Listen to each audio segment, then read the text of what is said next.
नमस्कार. जीनियस एज्युगाईड या यूट्यूब चॅनलवर तुमचे सहर्ष स्वागत. मित्रांनो, आपणाला माहीत आहे की कोणतीही संस्था अथवा संघटना चालवायची असल्यास त्यासाठी काही ठराविक नियम तयार केले जातात आणि अगदी त्याप्रमाणे व्यवहार देखील केले जातात. बरोबर आहे? तर त्याचप्रमाणे भारतीय राज्यकारभार चालवण्यासाठी देखील संविधानाची निर्मिती करण्यात आली आहे. तर आपण या व्हिडिओद्वारे संविधानाची ओळख हा घटक अभ्यासणार आहोत. हा इयत्ता 7वीच्या अभ्यासक्रमामध्ये समाविष्ट आहे. मात्र आपण हा घटक संपूर्णपणे वेगवेगळ्या स्पर्धा परीक्षेच्या दृष्टिकोनातून अभ्यासणार आहोत. त्यामुळं अतिशय महत्त्वपूर्ण असा हा व्हिडिओ असणार आहे. संपूर्ण घटकाचं विश्लेषण सविस्तरपणे केले गेले आहे. तसेच यावर एक गोष्ट लक्षात असू द्या की अनेक परीक्षेमध्ये वेगवेगळ्या स्पर्धा परीक्षेमध्ये संविधानावर प्रश्न विचारले जातातच. त्यामुळं आपण बेसिक गोष्टीपासून सुरुवात करणार आहोत. लक्षपूर्वक हा व्हिडिओ पहा. सोबत पेन, वही घेऊन बसा, जेणेकरून या व्हिडिओमध्ये सांगितलेले सर्व महत्त्वाचे पॉईंट्स तुम्ही नोट कराल. तर सुरुवातीला आपण संविधानाचा अर्थ काय आहे ते पाहूया. म्हणजे संविधान नेमकं कशाला म्हणतात, संविधानाची व्याख्या काय आहे, हे आपण सुरुवातीला पाहूया. पहा, देशाच्या कारभारासंबंधीच्या तरतुदी एकत्रितपणे व सुसूत्रपणे ज्या ग्रंथात नमूद केलेल्या असतात त्याला संविधान असे म्हणतात. म्हणजेच काय, तर देशाच्या कारभारासंबंधी ज्या काही तरतुदी असतात त्या लिखित स्वरूपात असतील तर आपण त्याला या ठिकाणी संविधान म्हणतोय. ओके, लिखित दस्तऐवज हा संविधान असतो.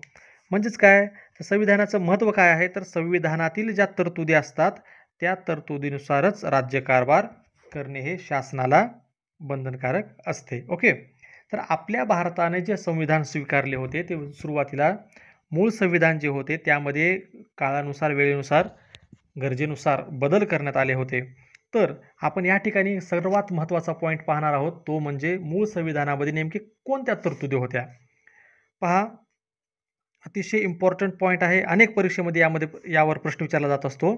मूळ संविधानामध्ये कोणत्या तरतुदी होत्या, तर 22 भाग होते, 395 कलमे होते आणि 8 परिशिष्ट होते. लगेच वहीमध्ये हा पॉईंट लिहून घ्या की मूळ संविधानामध्ये कोणकोणत्या तरतुदी होत्या. अतिशय इम्पॉर्टंट पॉईंट आहे. 22 भाग, 395 कलमे आणि 8 परिशिष्टे. हे कायमस्वरूपी माइंडमध्ये ठेवा, पाठच करून ठेवा हे. ओके, आता आपण पाठाची ओळख करून घेऊया.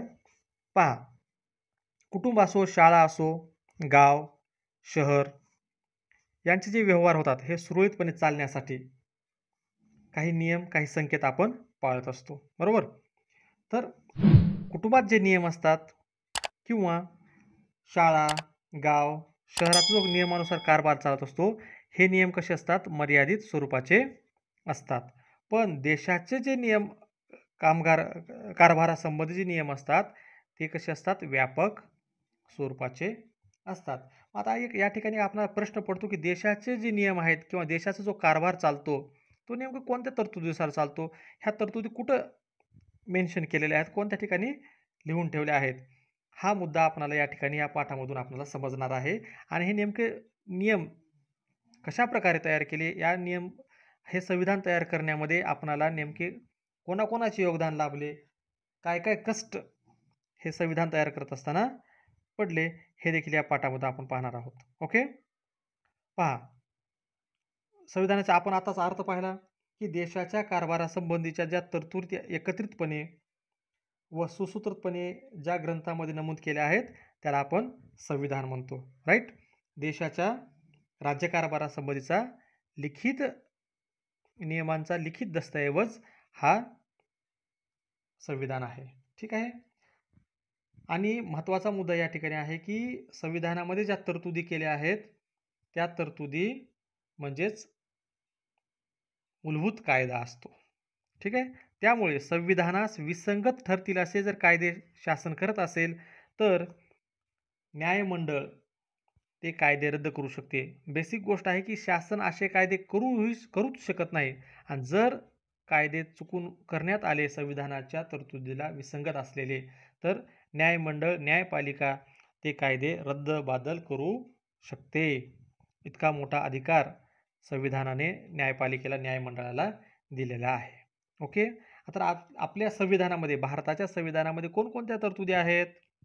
तर नागरिकत्व आहे, नागरिकांचे हक्क आहे, नागरिक आणि शासन संस्था यांच्यातील संबंध आहे, शासनाने करावयाच्या कायद्यांचे विषय आहेत, निवडणुका आहेत.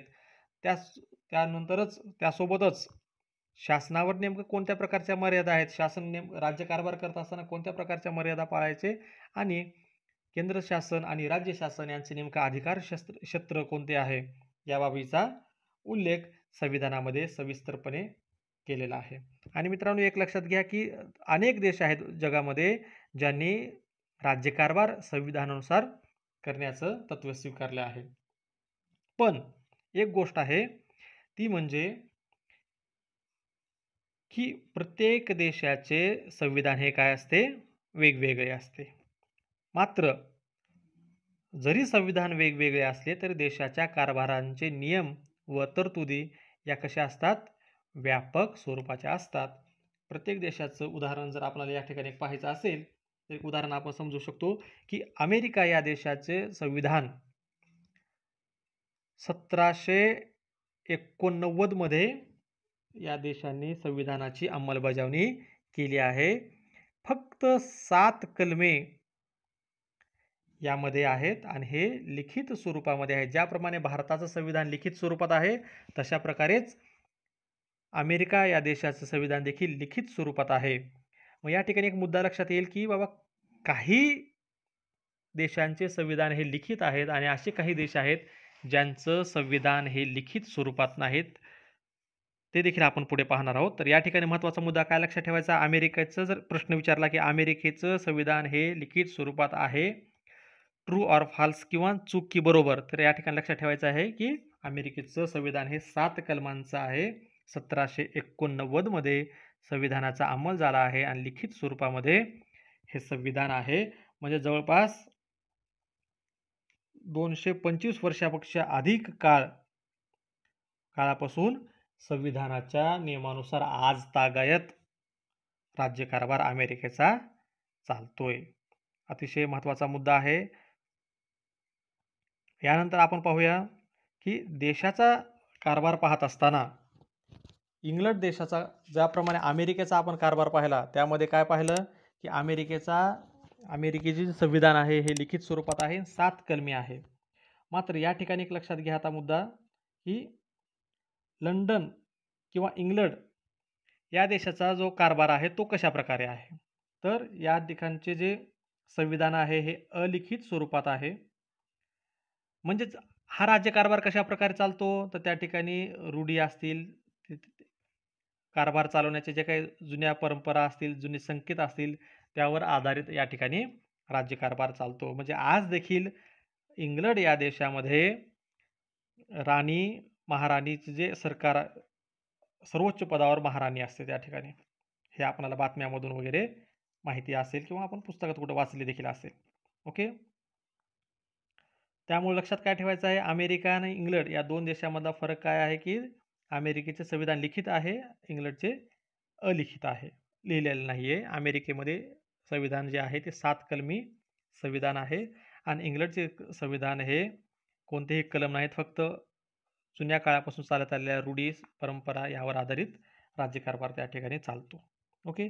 आता सर्वात महत्त्वाचा मुद्दा आहे की नेमकं संविधानाची आवश्यकता काय आहे, कारण काय आहे, कशामुळे संविधान असावे. तर संविधानाचे फायदे काय आहेत आपण पाहूया. संविधानाची आवश्यकता काय आहे, तर शासनासाठी एक नियमांची चौकट हे संविधान घालून देते. म्हणजे काय, तर शासन त्या चौकटीमध्ये या नियमांना अनुसरूनच राज्यकारभार शासनाला करावा लागतो. त्यामुळे त्यांना मिळालेले जे अधिकार आहेत त्या अधिकाराचा किंवा सत्तेचा दुरुपयोग होण्याची शक्यता कमी असते. ओके. दुसरा मुद्दा आहे की नागरिकांचे जे हक्क आहेत ते हक्क या संविधानामुळे सुरक्षित राहतात. हे सर्व पॉईंट तुम्ही वहीमध्ये लिहून घ्या. शासनाला हे नागरिकांचे जे हक्क असतात हे हक्क हिरावून घेता येत नाही. म्हणूनच नागरिकांचे हक्क या संविधानामुळे काय असतात, सुरक्षित राहतात आणि त्यामुळे नागरिकाचे हक्क, नागरिकाचे स्वातंत्र्य या गोष्टी देखील सुरक्षित राहत असतात. ओके. पुढचा मुद्दा आहे की सत्तेचा गैरवापर आणि मनमानी कारभाराला वाव नसतो. पहा, प्रत्येक देशाचा राज्यकारभार हा संविधानानुसार चालत असतो. पण एक मुद्दा या ठिकाणी लक्षात ठेवायचा आहे, की संविधानामध्ये जे नियम आहेत, ज्या तरतुदी आहेत, त्या तरतुदीला अनुसरूनच सत्ता कोणत्याही पक्षाची असो, त्यांना त्या तरतुदीला अनुसरूनच राज्यकारभार करावा लागतो. त्यांना सत्ता आहे म्हणून त्या सत्तेचा गैरवापर करू शकत नाहीत किंवा मनमानी कारभार देखील करता येत नाही. म्हणजे सर्वोच्च कायदा जर कोणता असेल देशामध्ये तर तो संविधान हा कायदा असतो. ओके.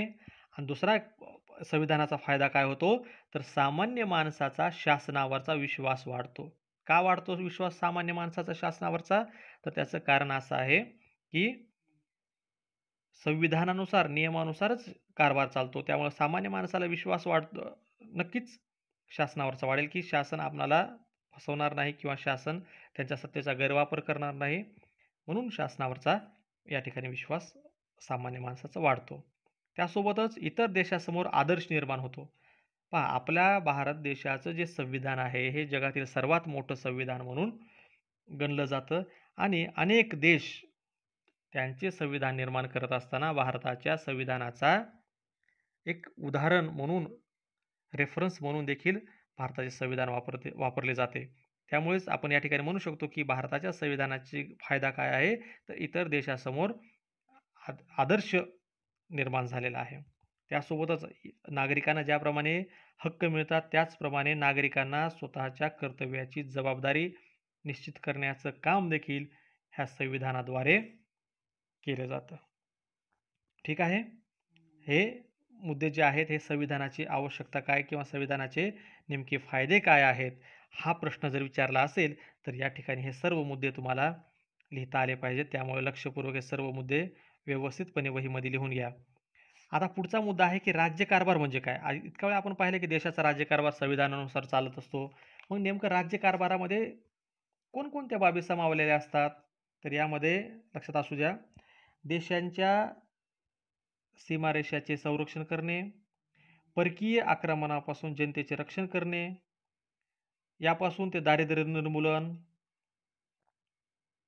रोजगार निर्मिती, शिक्षण व आरोग्य सेवा, उद्योग व्यवसायाला प्रोत्साहन देणे, दुर्बल घटकांचे संरक्षण करणे, त्यानंतर महिला, बालके, आदिवासी यांच्या प्रगतीसाठी देखील उपाययोजना करणे. अशा प्रकारचे या गोष्टीसाठी, या विषयांसाठी शासनाला कायदे करावे लागत असतात. थोडक्यात जर सांगायचं झालं, तर आधुनिक काळानुसार ज्या गोष्टींची आवश्यकता आहे, जसं की अवकाश संशोधनापासून ते सार्वजनिक स्वच्छतेपर्यंतच्या सर्व बाबींचे निर्णय शासनाला घ्यावे लागत असतात आणि हे निर्णय घेण्यासाठी ज्या काही प्रक्रिया असते, त्या प्रक्रियेलाच आपण राज्यकारभार असे म्हणत असतो. ओके. आता सर्वात बेसिक आणि परीक्षेला अतिशय महत्त्वाचा पॉईंट आपण या ठिकाणी आता पुढे चर्चेला घेणार आहोत. व्हिडिओ लक्षपूर्वक पहा. पॉईंट्स नोट करत चला. संविधानाची निर्मिती नेमकी कशा प्रकारे झाली? संविधानाची निर्मिती होण्यासाठी नेमकी कोणती पार्श्वभूमी होती? ह्या सर्व गोष्टींचा आपण अभ्यास करूया. पहा, भारताला स्वातंत्र्य 1947 या वर्षी मिळाले. मात्र संविधान निर्मितीची प्रक्रिया ही 1 वर्ष अगोदरच म्हणजे 1946 पासून सुरू झाली होती. ओके. अनेक नेते संविधान निर्मितीमध्ये त्यांचा सहभाग होता आणि हे संविधान भारताचे तयार करण्यासाठी एक संविधान समिती स्थापन करण्यात आली होती. त्याला संविधान सभा या नावाने ओळखले जायचे. ओके. तर आता संविधान सभा काय आहे? 15 ऑगस्ट 1947 रोजी आपला भारत देश स्वतंत्र झाला. तत्पूर्वी भारतावर इंग्रजांचे राज्य होते, हे आपल्याला माहितीच आहे. आणि त्यावेळेस राज्यकारभाराच्या सोयीसाठी ब्रिटिश शासनाने काय केले होते? मुंबई प्रांत, बंगाल प्रांत आणि मद्रास प्रांत अशा प्रकारचे विभाग पाडले होते. ओके. आणि या ठिकाणी जे प्रांत होते, या ठिकाणचा कारभार हा त्यातल्या लोकप्रतिनिधीमार्फत चालायचा. ओके. आणि देशाचे हे 3 प्रांत सोडून इतर जो भाग होता, या भागामध्ये त्या ठिकाणचे जे स्थानिक राज्य होते, त्या राज्यामार्फत कारभार चालायचा. आणि त्या राज्यांना तो स्थानिक जो भाग होता त्यांना संस्थाने म्हणून ओळखलं जायचं आणि त्या संस्थानांच्या प्रमुखांना संस्थानिक म्हटले जायचे. तर पहा, मुद्दा किती महत्त्वाचा आहे. संविधान सभेमध्ये या प्रांतातील प्रतिनिधी देखील होते, त्याचप्रमाणे संस्थानाचे देखील प्रतिनिधी होते. म्हणजे संपूर्ण भारताचे जे प्रांत असतील किंवा संस्थान असतील, यातून प्रतिनिधित्व घेऊन संविधानाची निर्मिती केली होती. तर संविधानामध्ये एकूण 299 सदस्य होते आणि डॉक्टर राजेंद्र प्रसाद हे या संविधान सभेचे अध्यक्ष होते. मुद्दा नोट डाऊन करा. ओके. तर या ठिकाणी अजून थोडेसे मुद्दे लिहा की संविधान सभेची स्थापना, आपण आता चर्चा केली की संविधानाची निर्मिती 1946 पासून झाली.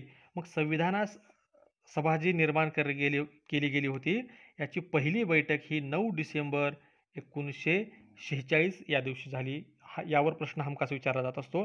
दुसरा प्रश्न विचारला जाऊ शकतो की संविधान सभेमध्ये एकूण सदस्य किती होते? तर किती होते?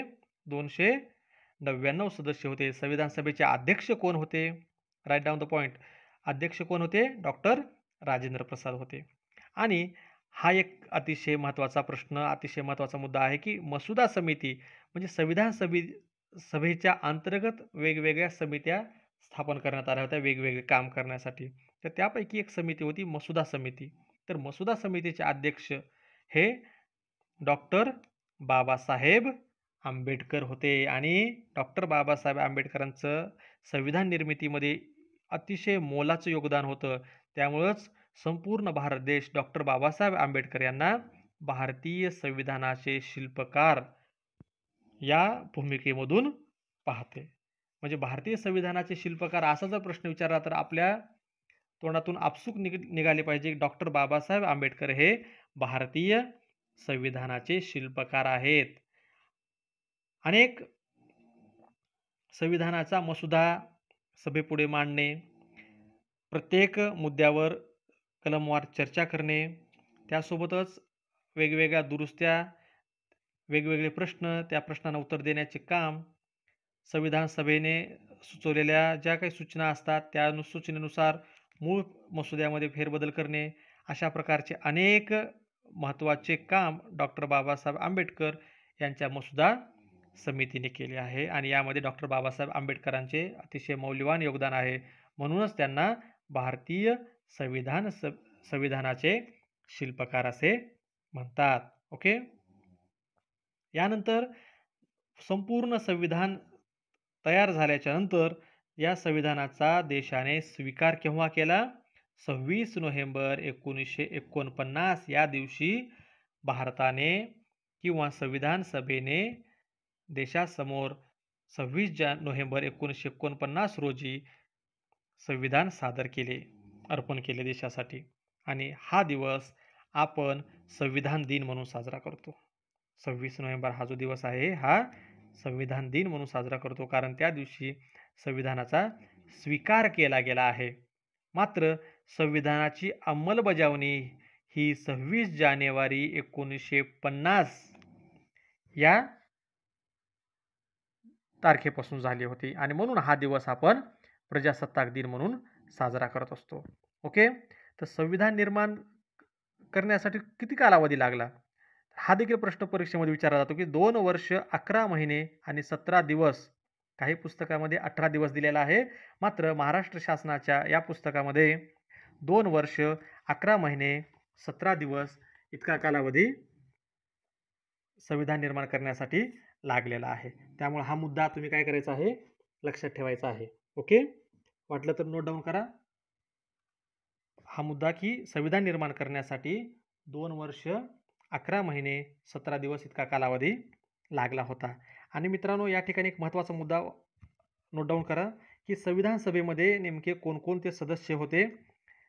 हा पॉईंट या ठिकाणी तुम्हाला स्क्रीनवर देखील दिसेल की doctor Rajendra Prasad, Pandit Jawaharlal Nehru, doctor Babasaheb Ambedkar, Sardar Vallabhbhai Patel, Maulana Abul Kalam Azad, Sarojini Naidu, JB. Kripalani, राजकुमारी अमृत कौर, दुर्गाबाई देशमुख, हंसाबेन मेहता अशा प्रकारच्या महिलांचा देखील समावेश या संविधान सभेमध्ये होता. म्हणजे जवळपास 15 महिला या संविधान सभेमध्ये संविधान निर्माण करण्याच्या प्रक्रियेमध्ये त्यांचं योगदान होतं आणि इतर देखील मान्यवर सर्व या संविधान निर्मिती प्रक्रियेमध्ये संविधान सभेचे सदस्य होते. आता दुसरा एक मुद्दा या ठिकाणी लक्षात ठेवा की B.N. राव हे संविधान सभेचे कायदेविषयक सल्लागार होते. B.N. राव हे कायदेतज्ञ होते. यांचं कायदेविषयक सल्लागार म्हणून संविधान सभेमध्ये नेमणूक करण्यात आली होती. ओके, राहील मुद्दा लक्षामध्ये. पुढे पाहूया. या ठिकाणी आता तुम्हाला स्क्रीनवर दिसत असतील की पंडित जवाहरलाल नेहरू, सरदार वल्लभभाई पटेल, मौलाना आझाद आणि सरोजिनी नायडू अशा प्रकारचे थोर नेते संविधान निर्मितीच्या प्रक्रियेमध्ये त्यांचं योगदान होतं. अनेक वेगवेगळ्या समित्यावर यांची नेमणूक करण्यात आली होती आणि 26 जानेवारी 1950 पासून संविधानाची अंमलबजावणी सुरू झाल्यामुळे 26 जानेवारी हा दिवस आपण प्रजासत्ताक दिन म्हणून साजरा करतो. मित्रांनो, आपण दरवर्षी प्रजासत्ताक दिन साजरा करतो, मात्र प्रजासत्ताक दिन का साजरा केला जातो याचे उत्तर तुम्हाला या ठिकाणी मिळेल की 26 जानेवारी हा दिवस आपण का प्रजासत्ताक दिन म्हणून साजरा करतो, कारण त्या दिवशी संविधानाची अंमलबजावणी सुरू करण्यात आली होती. ओके, तर आता पहा, हे देखील माहिती असावे की डॉक्टर बाबासाहेब आंबेडकरांविषयी जर तुम्हाला आणखी माहिती पाहिजे असेल तर या ठिकाणी आपल्याला सांगता येईल की डॉक्टर बाबासाहेब आंबेडकरांचे योगदान हे जलव्यवस्थापन, परराष्ट्र संबंध, राष्ट्रीय सुरक्षा, पत्रकारिता, अर्थकारण, सामाजिक न्याय अशा वेगवेगळ्या क्षेत्रामध्ये होते.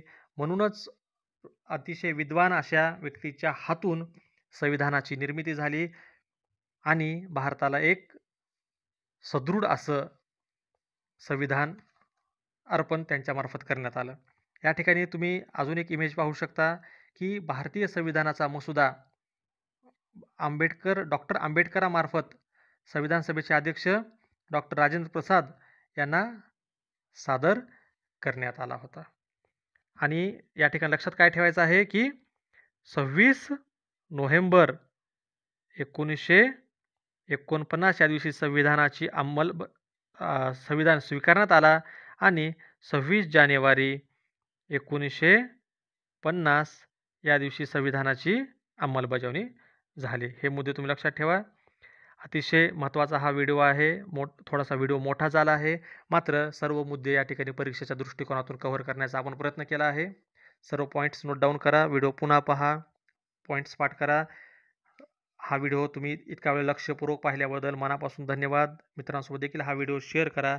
यासारखेच अनेक व्हिडिओ आपल्या जीनियस एज्युगाईड या यूट्यूब चॅनलवर आहेत. चॅनलवर पहा, चॅनलला सबस्क्राईब करा आणि लक्षपूर्वक हा व्हिडिओ पाहिल्याबद्दल पुन्हा एकदा मनापासून धन्यवाद. Thank you very much.